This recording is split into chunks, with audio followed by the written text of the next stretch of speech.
Tak hanya masalah upah dan pendapatan petani, ada cerita sedih lainnya di balik kegiatan petani mencari nafkah dari buah kapuk ini.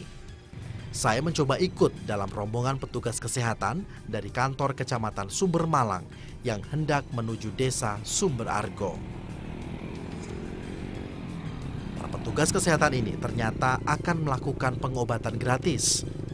Kami melalui perjalanan yang berat. Jarak antara perbatasan desa hingga ke permukiman mencapai 15 km. Ojek adalah alat transportasi yang akan kami pakai menuju desa. Jalan yang akan kami lalui tak memungkinkan kami menggunakan kendaraan roda 4. Tikungan tajam dan tanjakan curam beberapa kali harus kami lewati. Bagi warga desa, biasanya mereka berjalan kaki seharian saat hendak menuju kecamatan dan sebaliknya.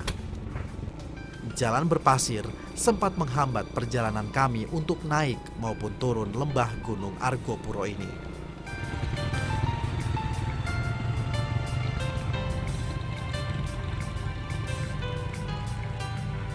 Setelah kurang lebih 2,5 jam, tibalah kami di desa Sumber Argo.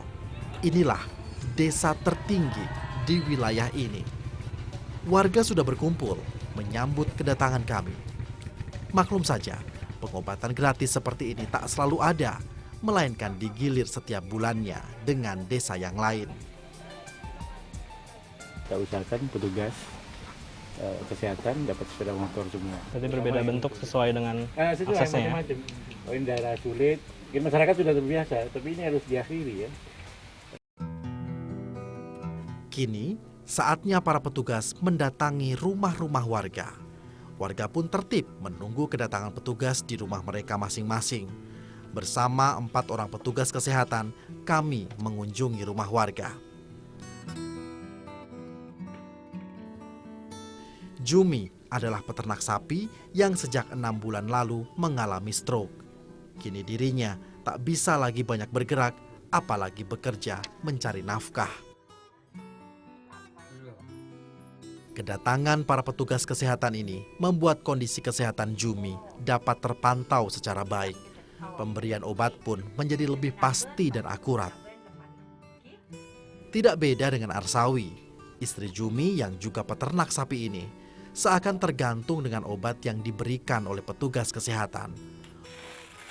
Obat yang dimaksud tak lain adalah vitamin yang mampu mensugesti dirinya agar kembali merasa bugar. Di rumah warga yang lain, petugas memberikan suntik vaksin anti tetanus. Pasalnya, keluarga ini tidak pernah mendapatkan suntik vaksin apapun sejak lahir.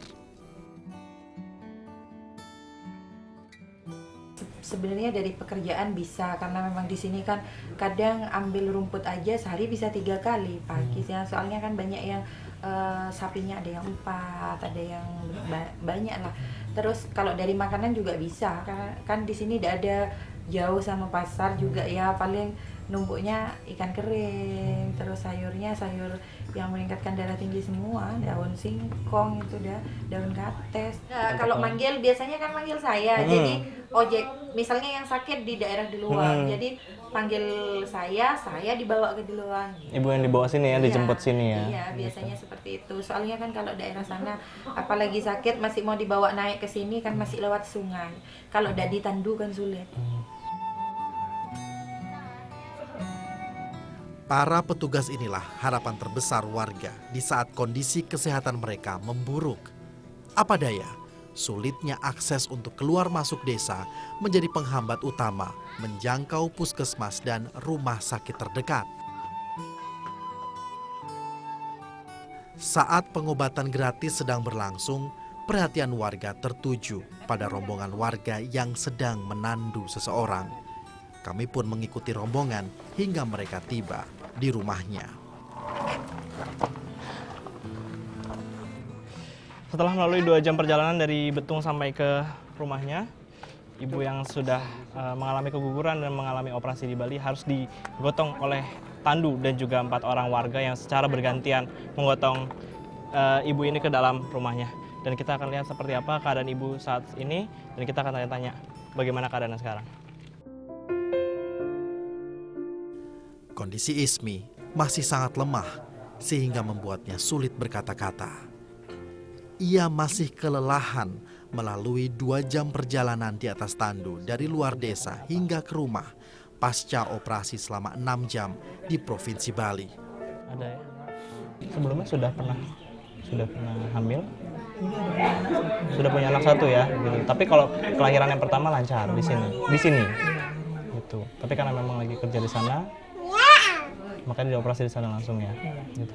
Kalau sehari-hari berarti warga di sini pernah mengalami hal serupa juga ya, ditandu dari luar masuk ke sini. Ya memang seperti itu kalau orang sakit sini. Memang seperti itu. Dan Nah, kondisi jalannya kan rusak. kalau Itu. ada orang sakit di sini dibawa ke puskesmas itu juga ditandu. Iya, Sama. sama. Kalau udah parah nggak bisa diecek, ditandu. Sudah berapa lama sih, Mas, semuanya harus ditandu dan juga keluar masuk desa seperti ini itu sudah berapa lama? Udah lama itu. Memang belum ada perubahan. Belum ada pembangunan jalan sama sekali, itu belum ada. Dari rumah-rumah sederhana seperti inilah tersirat besarnya harapan warga akan kehidupan yang lebih baik. Wajah-wajah penuh harap akan pembangunan sampai di desa mereka.